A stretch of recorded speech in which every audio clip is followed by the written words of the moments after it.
Yo guys, what's going on? I'm Tim Kelly. This is The Real Sports Talk. You can follow me on Twitter at CashKelly_TRST. Last year, many people hoped for a Harbaugh Bowl as Jim Harbaugh had the San Francisco 49ers in the NFC title game, and John Harbaugh had the Baltimore Ravens in the AFC title game. That did not come to fruition last year as we saw the New England Patriots face the New York Giants in the Super Bowl, and ultimately the Giants did win. Fast forward a year and the Harbaugh Bowl, or the Harbaugh, whatever you want to call it, you have 2 weeks to decide now. It is a reality as the Baltimore Ravens get a 28-13 win over Bill Belichick, Tom Brady, and the New England Patriots. They are headed to their first Super Bowl in over 10 years. Ray Lewis and Ed Reed will go to a Super Bowl. For Ed Reed, as great a career as he has had, many people forget he has never been to a Super Bowl. This will be his first. Ray Lewis won one early on in his career, either 1999 or 2000. I forget which year. I think it was 2000. Where they beat the Giants. Brian Billick was the head coach. Ray Lewis, I understand that the drama has been annoying. I think crying during the national anthem, it's a bit over the top. But what we see, I like Ray Lewis. I've enjoyed watching his career. He's one of the best players I've ever gotten to see. And just for the fact that we are going to get a Ray Lewis motivational speech before the Super Bowl, that pumps me up. That gets me excited for this game. Tom Brady today did not have a very good game. He was 29 of 54, did throw for 320 yards, but had only one touchdown and 2 interceptions. And for me, as good as Joe Flacco and Anquan Boldin played in the second half, the point that allowed them to do that was when we found out that Aqib Talib would not be coming back in the second half. That opened things up. That allowed Anquan Boldin to take advantage of bad matchups in the New England secondary, torch them in the second half for 2 touchdowns, both of which came in the fourth quarter. And the Baltimore Ravens, with that, iced it, and they are headed to the Super Bowl. A lot of people asking me on Twitter already, a couple people hit me up in the inbox, is Joe Flacco elite? To me, no, he's not. He's a quarterback that shows very good flashes of being very good. He shows flashes of being a top 5 quarterback. But in the first half of this game, he showed flashes of being a top 20 quarterback. To me, it takes more than just being in a Super Bowl. Just even winning a Super Bowl, it takes more than that. That certainly helps, but you need to put together an entire season.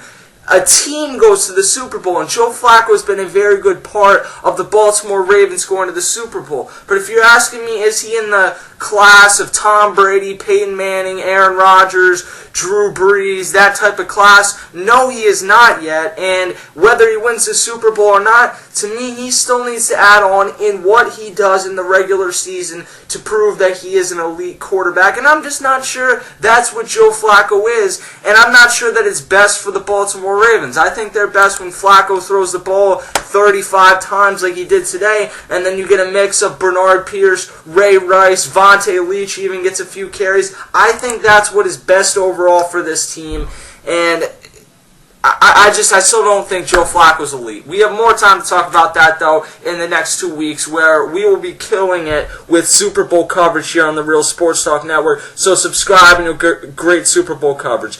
It will be the Harbaugh Bowl. I mentioned that earlier on, and I'm excited at the same time, though. I think it's going to be overblown throughout the next 2 weeks. They're the head coaches. It will be fun to watch, but in the end, we're watching the players, and I don't know. I'm not that intrigued by the fact that the 2 head coaches are brothers. I know everyone else is. To me, I don't look at it all that much different than any other game. It's the Super Bowl, so yeah, it's big, but I'm not looking at because it's Jim Harbaugh versus John Harbaugh, I got to watch the game. No, that doesn't change anything for me, really. It does get a lot of people. It's an exciting storyline, but does it really change all that much about the game? No, it doesn't. Tom Brady's performance in this game, he has not been as good in the last few years in big-time playoff games. I would say that. I'd say he didn't play very good in the Super Bowl last year. He didn't play very good in the AFC title game last year. But something that was pointed out by a lot of people on Twitter is we killed Peyton Manning last week, And a lot of the things that happened to Peyton Manning, yeah, he threw the interception, but it should have never gotten to overtime. He was a victim of circumstance, and I think that that's almost what Tom Brady was. He lost Stephen Ridley in this game. He lost Rob Gronkowski last week. Tyquan Underwood was gone in the second half, which certainly would have made a difference in this game. So that's why when I say when people give singular credit to a quarterback for winning or losing a game, it's not very accurate, because while a quarterback is the most important position, not only in football but probably in sports, it's not the only person that affects a game. And when people try to singularly say that Joe Flacco won the AFC title game, no. Tom Brady lost the AFC title game. No, the New England Patriots lost the AFC title game. The Baltimore Ravens won the AFC title game, and they are headed to Super Bowl 47 in New Orleans 2 Sundays from now to face off with the San Francisco 49ers.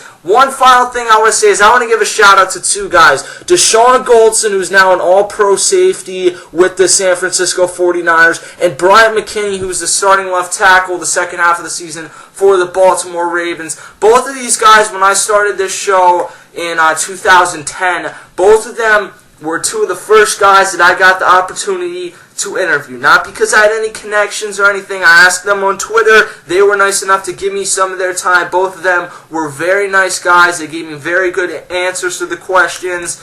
And I just want to give a shout out to both of those guys because they both worked very hard throughout their careers. Deshaun Goldson, at the time I interviewed him, he was a pretty good safety, but since then he's been to 2 Pro Bowls and he's all pro this year. Brian McKinney was with the Minnesota Vikings at the time I interviewed him. Since then he's worked his way through, not playing a ton this season with the Ravens. He was with the Ravens last year as well, to becoming a starter on a team that's headed to the Super Bowl. So a shout out to both of those guys. They both have helped me along my way here on the internet as a sports host, and I really appreciate that. And I wish best of luck to both of them and the San Francisco 49ers and Baltimore Ravens in Super Bowl 47. It's going to be crazy, but the coverage is going to be here on The Real Sports Talk. You're not going to want to miss it. And I am Tim Kelly. I'll see you guys later.